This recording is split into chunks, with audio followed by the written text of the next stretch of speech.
Hi everybody. Excuse my voice. I seem to have an allergy thing going on.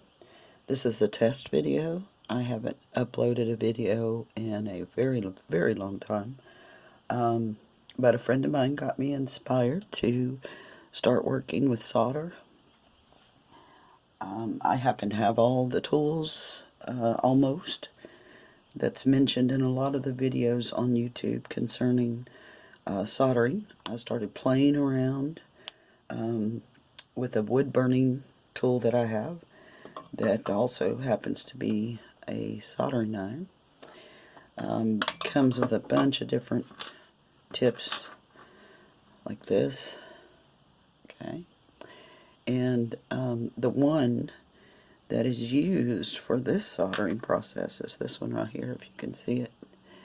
You can use this one, but it really just doesn't work as well. Unlike soldering for electrical and other delicate work, you actually put the solder on the tip and then spread it.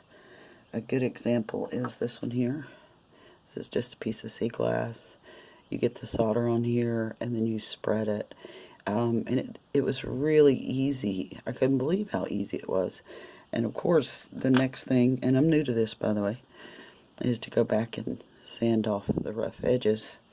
If you have a Dremel, I have two Dremels, one that does not have a flex shaft on it and one that does. So it is not a foot pedaled flex shaft. You just turn it on, and whatever tip you've got in here, you need to be holding on to this part before you turn it on. It is a variable speed. So yeah, I'm looking forward to that. I also have what would be considered all of the tools to polish and sand these things. I even have some paste.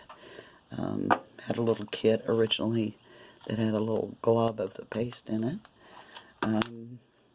There are a few products I don't have that I would like to have. For instance, I don't have a flux brush, so I'm using one of my old beat up Dremel tips that have the nylon bristles, which is what I've seen on the flux brushes. But this kit that I bought had this flux and had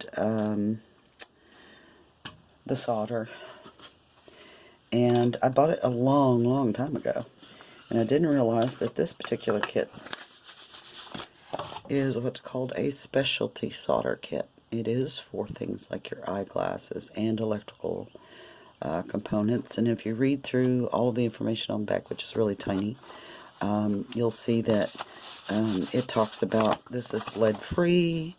This is the brand, by the way. I think that's called Burnomatic.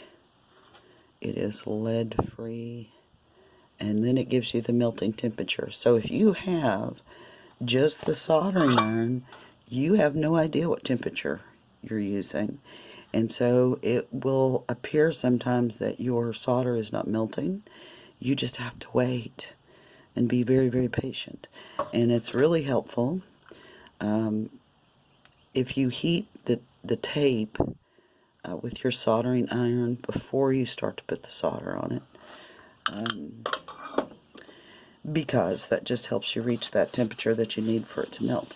Now if you have a variable heat gun or heating rod that has a way to set your temperature, that seems to me like a wonderful tool. Would love to have one of those myself. But right now I don't have anything like that. In fact, I'm almost out of solder. Seems like the flux that they give you is going to last a lot longer. I put a little glob down here in the corner that you can't see to dip in when I was playing with it.